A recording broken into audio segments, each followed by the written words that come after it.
You know what's scarier than a war in Gaza? A second war starting in Lebanon. And guess who's in the middle of it all? Not America, not NATO, not the UN. It's Hezbollah, the one force Israel hasn't been able to break since 2006. And as you speak, Israel might be getting ready to try again. But here's the twist no one's talking about. This isn't just about Hezbollah.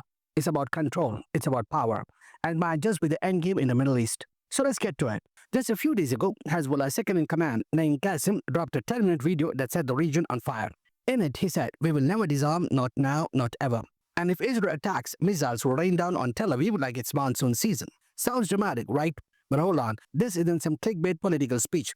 This is a calculated warning. Because for months now, Israeli jets have been regularly bombing parts of southern Lebanon. And Lebanon's own government is not stopping Israel, it's not even fighting back, it's trying to disarm Hezbollah instead. Let that sink in. Your country is being bombed, and instead of protecting you, your government is trying to take away your only defense. Now, you might be thinking, wait, isn't Hezbollah a terrorist group? That's the Western narrative, yes. But in Lebanon, things are in black and white. Hezbollah isn't just a militant group, it's a political force. It has elected MPs, social programs, even schools and hospitals. And most importantly, in 2006, it did what the Lebanese army couldn't. It stopped Israel. That war ended with Israel being forced out of southern Lebanon. And that memory is still very fresh in the minds of both Hezbollah and the Israeli military. Which is why what's happening now is so dangerous. So why is this hitting up again? Because Israel knows something. If it wants to completely control Gaza, if it wants to eliminate every resistance group in the region, then Hezbollah needs to go. See, Hamas is strong in Gaza, but Hezbollah, they are sitting right next to Israel's northern border with thousands of missiles. And while Hamas has been isolated and besieged, Hezbollah has had years to build up its arsenal.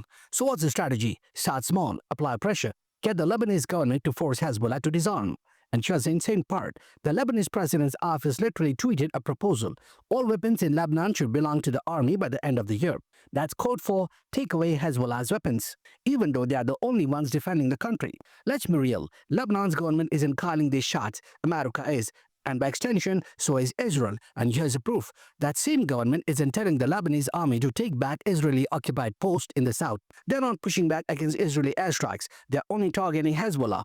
Which begs the question, is Lebanon being run for the Lebanese people or for American and Israeli interests? And if you think this is just about Israel and Hezbollah, think again. Because if Hezbollah disarms, do you know what's waiting at Lebanon's doorstep? ISIS.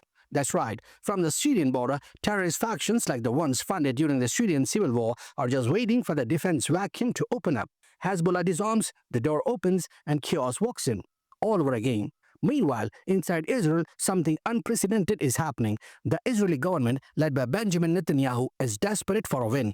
He's got corruption cases, massive protests, and now even his own army pushing back. The IDF's top generals are saying, we don't want an all-out war in Gaza or Lebanon. They're exhausted. They've been stuck in Gaza for 2 years. They haven't defeated Hamas. Hostages are still missing, and morale is in the gutter. Israeli newspapers are literally printing headlines like frustration on the ground, mental health crisis in the army, suicide rates rising among soldiers. So let's ask again, if your army doesn't want to fight, why is your prime minister trying to start another war? Because when nothing is working at home, when the economy is shaky, the public is angry, and the courts are turning against you, you need a distraction. And there is no bigger distraction in Israeli politics than a war. Netanyahu's son, who's never served in the army, is now insulting IDF generals on Twitter. The defense minister is clapping back. Even Supreme Court is stepping in. This isn't leadership, it's chaos. And when leadership fails, war becomes the easiest option. So here we are. On one side, a militant group defending its land, refusing to disarm. On the other, a government with US backing, trying to control a region through brute force and manipulation. And in the middle, millions of civilians in Gaza, in Lebanon, and Israel, caught in the crossfire of a geopolitical game they never asked to play. So what happens next? Will Israel, will Lebanon, will Hezbollah strike first? Or will the people in all these countries finally say, enough? This isn't just another Middle East conflict. This is a potential war that could redraw borders, collapse governments, and ignite an entire region. And if you think this doesn't affect you, remember, wherever war happens, refugees follow, prices rise, borders tighten, and humanity loses. So if you're watching this, don't scroll past, share it, talk about it, because staying silent only helps the bombs fall louder. Thanks for watching. See you in the next one.